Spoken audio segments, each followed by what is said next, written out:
top set of Mercedes. The coupe, S coupe.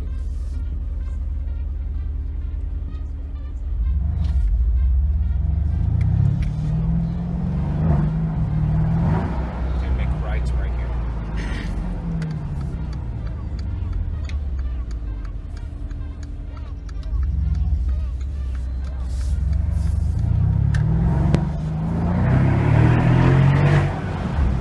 And right.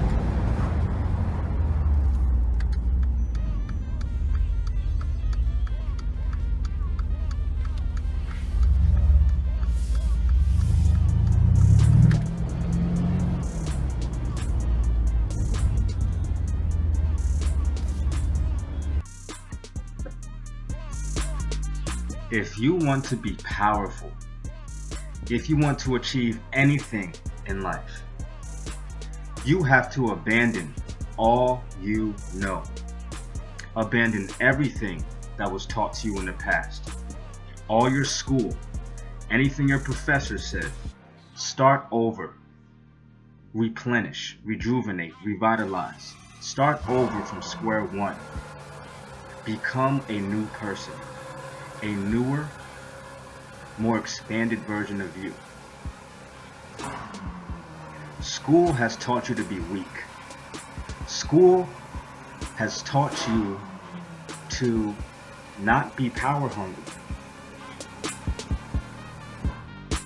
School has conditioned you to reject capitalism because school does not teach you capitalism.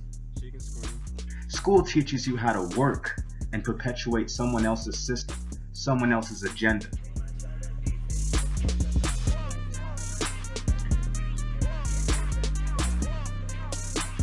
Capitalism is the way of elevating your position of comfort in society. It's moving further and further away from survival and closer to thriving. I'm speaking specifically to Americans because I live in America. I've lived in different parts of America. I know others who've lived in different parts of America. And what I've noticed a few trends. It is all about this fucking money. School doesn't teach you anything about money. It doesn't teach you how to master your money. It doesn't teach you how to make money, create money, generate money, partner with other money-oriented individuals to achieve a kind of success. So school doesn't teach us that.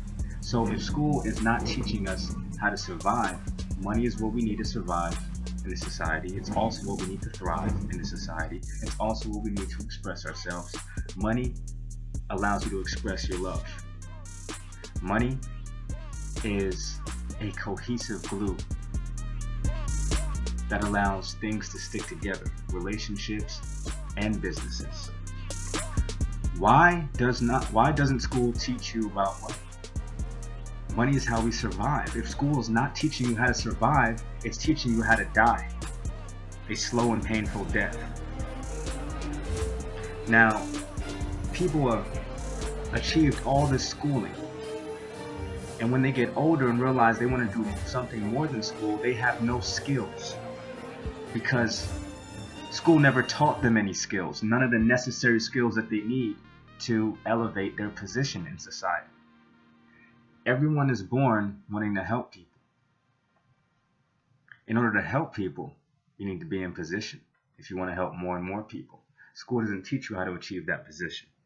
That position is reserved. That position of great generosity is reserved for the ultra capitalists who got to the value first.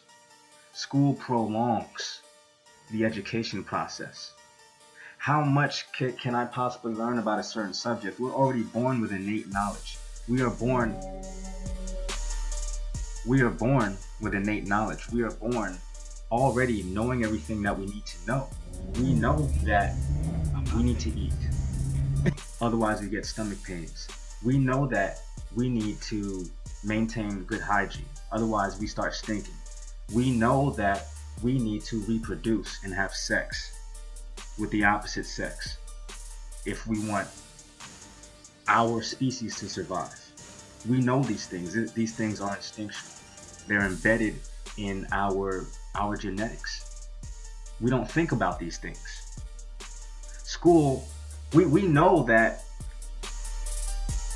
we need to survive. And if there's food over here, but no food where we are, we need to go to where the food is. And we know that we might encounter opposition on our way to that food. We know these things. But school teaches you to be soft.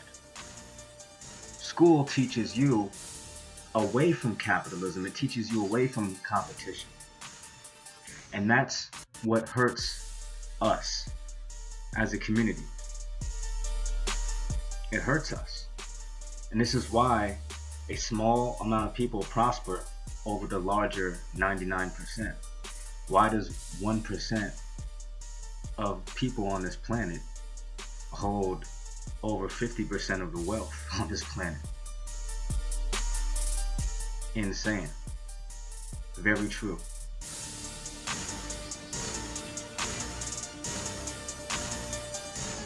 Does it ever cross your mind that they know something? Or they're functioning a different way? Yeah, motherfuckers have gotten a head start. But if we don't start, we'll never get ahead. If we don't rise out of poverty, there is no unity. Niggas are hungry. Niggas can't eat. Not everyone's built for a job. Not everyone's built for a career. Not everyone's built for a business. Not everyone's meant to be wealthy. But the bare essentials, when you can't meet the bare essentials, the bare bones, and you're forced to do some other shit just to get what you need. I've been in positions like that, so I know. I can relate. And I've also been in positions where I have more than enough and no worries in the world. Having no worries in the world feels much better than I was doing it. And now I want to do it bigger. Because me doing it bigger will help me get others into the position where they can do it bigger. But I can't team up with people who don't have the same mindset as I. I have an acquisition mindset. I have a taker's mentality. Because all resources are taken and then reallocated back into society. The reason why you have no resources is because no one before you took anything. Therefore, you had nothing to inherit. So now we have to take. But if school teaches us away from taking, which is, it's that the foundation of capitalism is taking. And there's different ways to do that. If you can imagine a pyramid with 3 layers, the first bottom layer,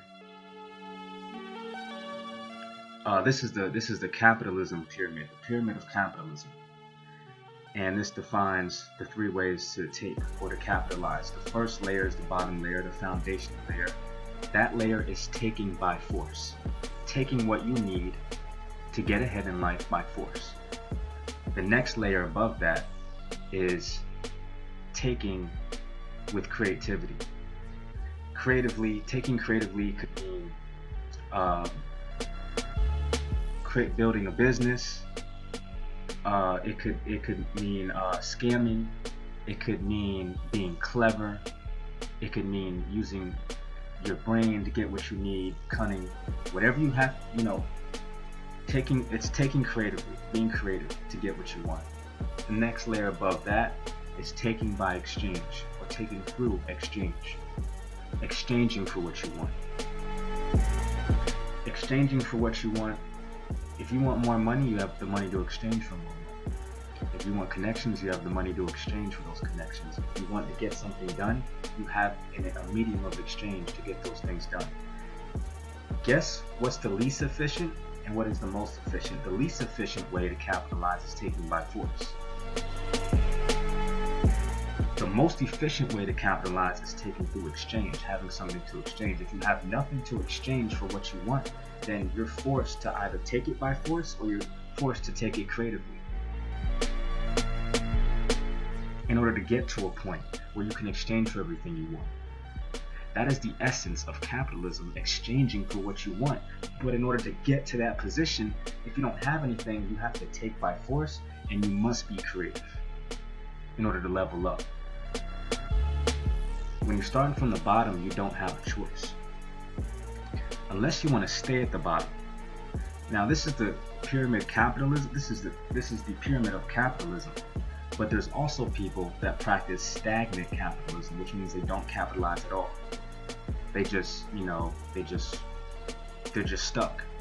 They work their jobs and they don't, they may or may not have ambitions to win bigger in life, but they just stay subscribed to other people's agendas. That's stagnant capitalism. That's beneath forced capitalism, because that's not taking resources at all. That's stagnation. Nothing's happening there.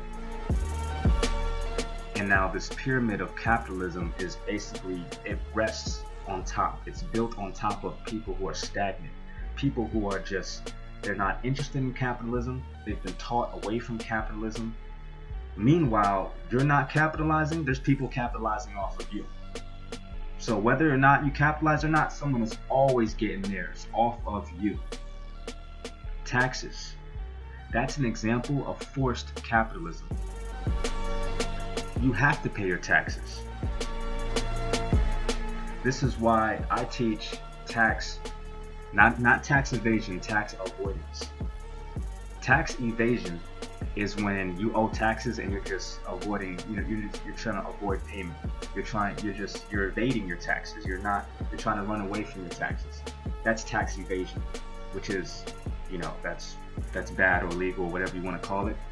Tax avoidance is positioning yourself to pay less taxes, which is what billionaires do, what multimillionaires do, what highly sophisticated individuals and highly sophisticated organizations do. Apple does it, Google does it, Microsoft does it, Activision does it, LinkedIn does it.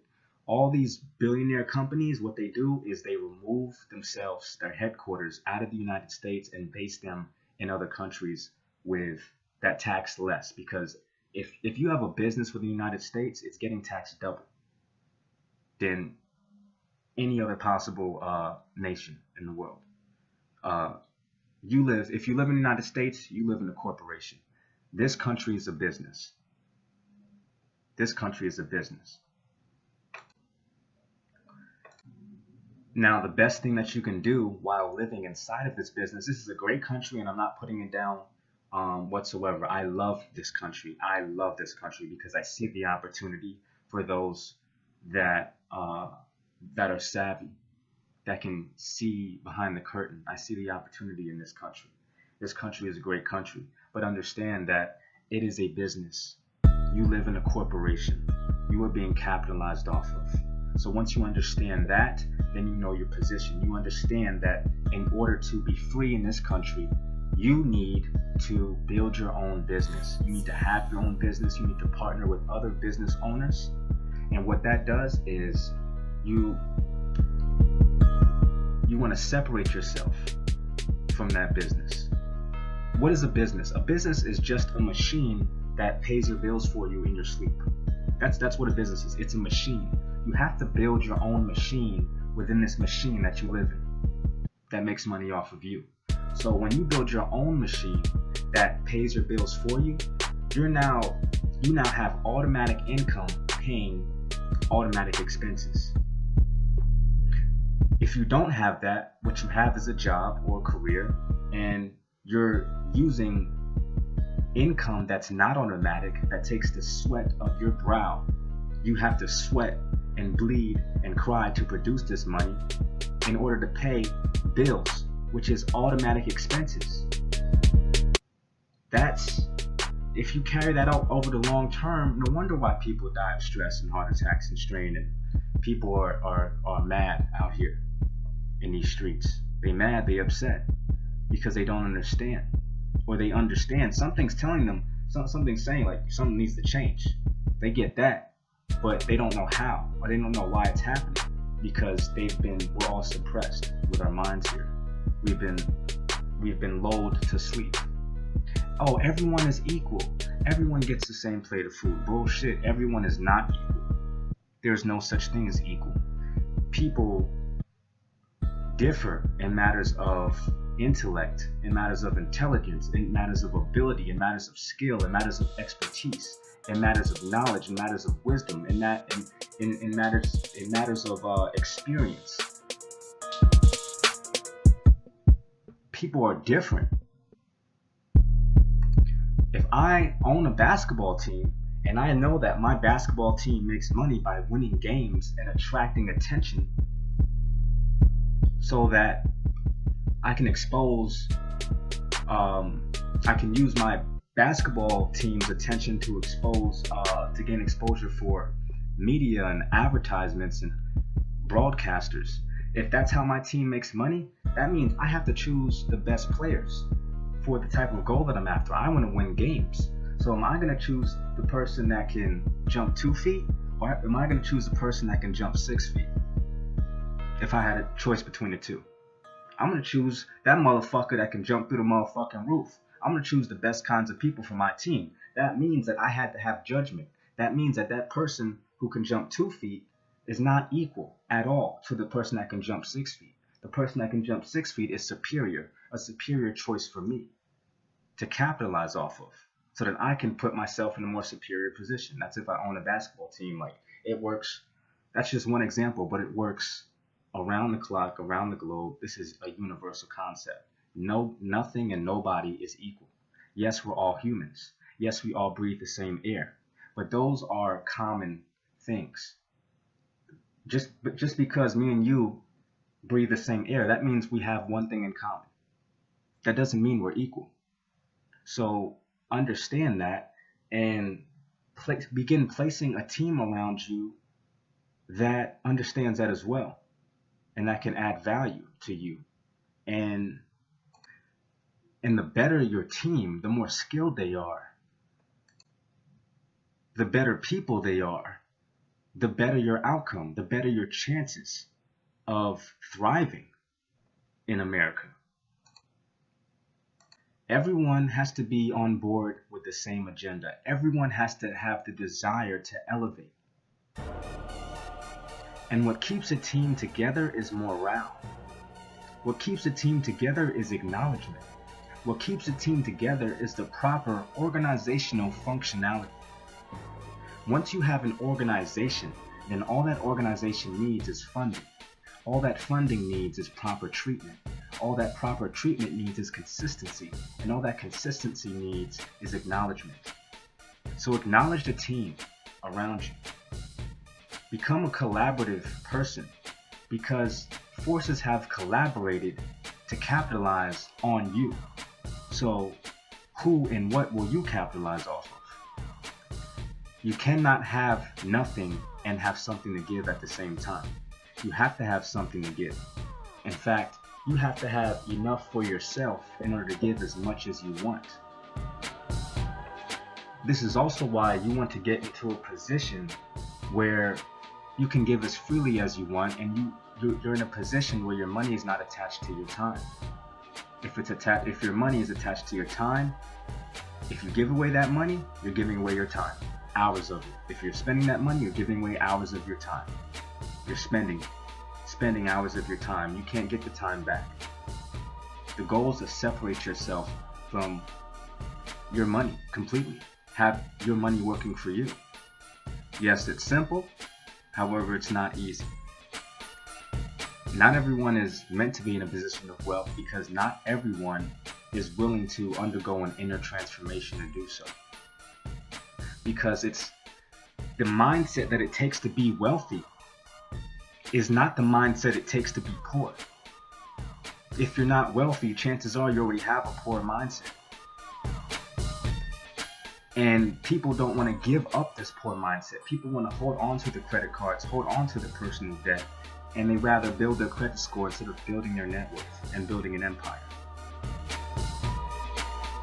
People who are truly free never obligate themselves personally to repaying back anything. What they do is they obligate the machines that make them money in their sleep. They obligate their businesses. They take out loans in their business's name with no personal guarantee. They have business lines of credit. They establish business credibility and business relationships, business alliances with other businesses that only make them and their reach more powerful, that only allow them to dominate more of the market share, that create a sustainable competitive advantage. What do? You work for these businesses. What does that mean? That means you are a servant to an organization of people that own you. The business owns you. This organization of sophisticated individuals own the business. The business, all businesses is just a servant to this organization of people that run it, the board and the owners. The business serves them. That's what it's designed to do. Employees are designed to serve the business.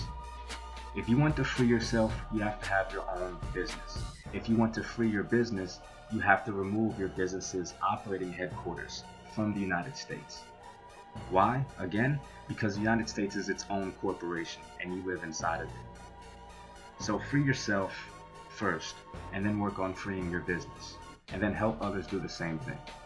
But understand, if you're like me, if you are relentless, if you will stop at nothing to achieve your goals, you need people in your circle that are the same. And you cannot allow for individuals who have been taught not to capitalize to slow you down, because that will hurt your success. That's how this world works. You ally yourself with the powerful and the power hungry, not the weak and the people who want to stay weak. When I discuss power, I speak from a place of experience. I've tasted power. I've been in the room with power. It is the most seductive force of nature. Why? Because the more power you have, the less of it you need. People who are in weaker positions, they need all the power they can get because they don't have any control over their lives. Everything's being controlled for them. To keep it real, control is an illusion. All we generally have is influence. So the greater your influence, the greater your control. The more money you have, the less of it you need, the less of it you lack, which is what drives you to want to make more and more money. As much of it as possible. This is why there's no such thing as enough. Because your ideas, your personal values, the change that you want to set, the ripple effects that you want to put out into the world, you now have the capability to do that. Because you allied yourself with individuals that were in position to do so. And you became one of those individuals. It does not matter what you're investing in, what idea is the next coolest idea. All that's bullshit. What matters is who you are doing this with. Who are the partners in your life? That's what matters the most. As an investor myself, I could give a shit less about ideas or the next cool thing. I care about teams because everyone has ideas. Anyone can brainstorm all day. I invest in teams. I invest in organization. When I know the organization is solid, then I can take the idea more seriously. Does that make sense? We would all like to be investors one day. You've heard of the cash flow quadrant. I believe it's employee, self-employed, business owner, and investor. And the idea is to get to either business owner or investor. Well, a lot of these stash apps and things like that, these apps that tell you, oh, you can make money, you can begin investing with the little bit that you have by investing, $5 in this stock and buying fractional shares and all that stuff. Listen, it takes wealth in order to be an investor. It takes wealth, period. In order to be a serious investor, it takes wealth. You might as well not call yourself an investor unless you plan to invest seriously. In order to invest seriously, you need a bag. How much is a bag? 3 million, 4 million, 5 million, 6 and up. Anything under that is play money.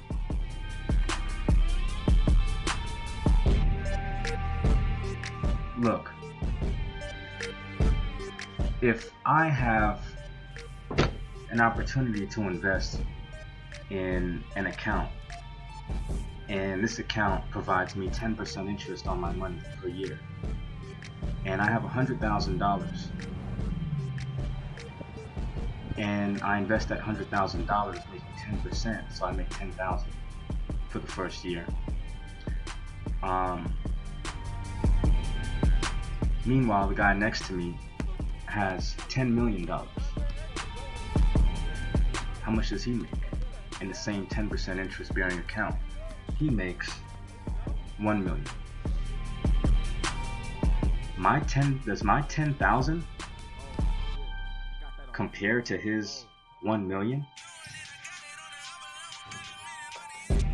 That guy's made 100 times more than me. But we're using the same kind of investment. We're investing in the same thing, but he made 100 times more than I did.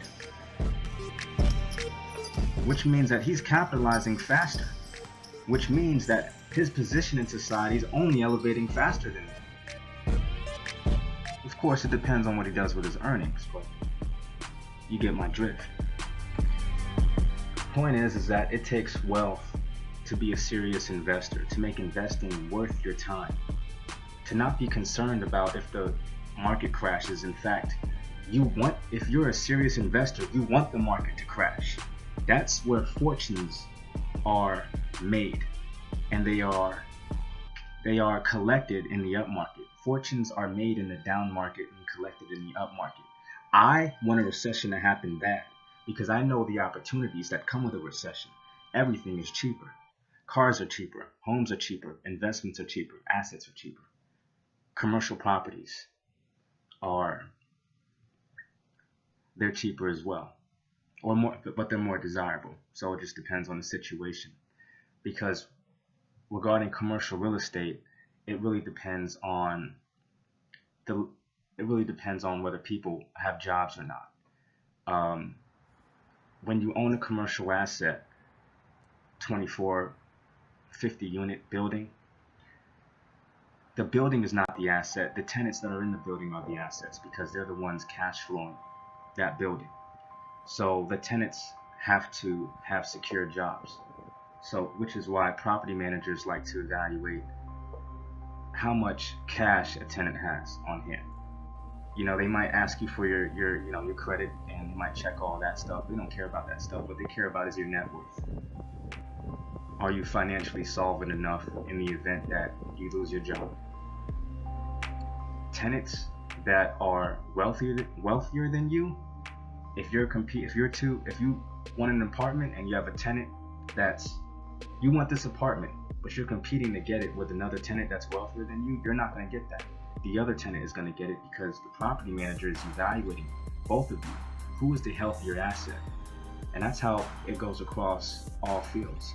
When you want something, you're evaluated based on the cash you have on hand, not your credit score. That's a fucking scam, unless it's business credit, because then the machine that makes you money in your sleep is now obligated to pay back those obligations. Now, how do you become an investor? Well, it goes back to capitalism. You become an investor by taking the resources that you need from society. You can take 3 ways. You can take by force, you can take creatively, you can take through exchange.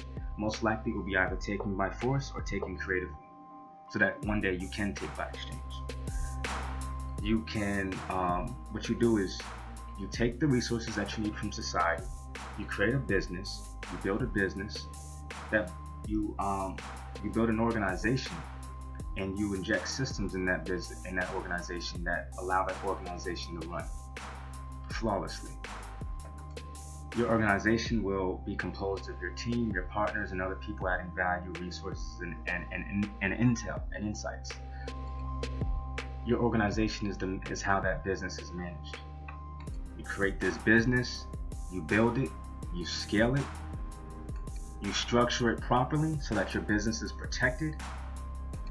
You make sure you have adequate funding for this business, because as a business grows, so do its costs, and so do its expenses. So you have to have enough cash to support your business's growth. Otherwise, if your business is growing and growing and growing, and you have no cash to support its growth, you're going to bankrupt yourself and go out of business.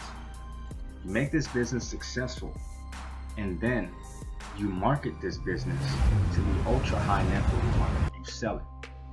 You sell it to the ultra wealthy, who can afford to buy this business for 100 million, 500 million, a billion, 10 billion, what have you. You'd also be wise to maintain a stake or a portion of equity in your business, kind of royalty or perpetuity, which allows you to continue making money off of the business that you started. Even though it's no longer your business, you're still making money off of it. But now you have a lump sum. You have a lump sum to invest. You have 100 million. Guess what 10% on 100 million is? That's 10 million. Guess what 10% on a billion is? That's 100 million. You put that billion in the same 10% interest bearing account that I talked about last time, with myself having 100,000, making 10,000 a year off that, and the other guy next to me having 10 million, making $1 million a year off of that. The guy that has 1 billion in that account is making 100 million.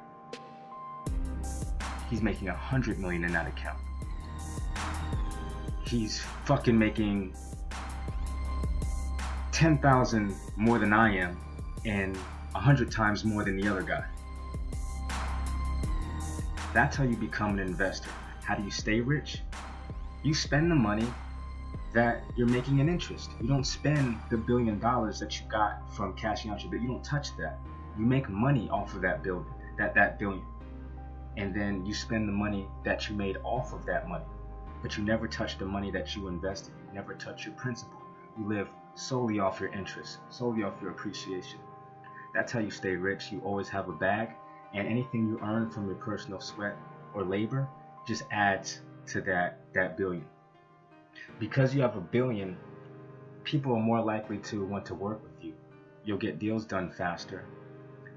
Things will be effortless because they'll be at your mercy because you've got the bag.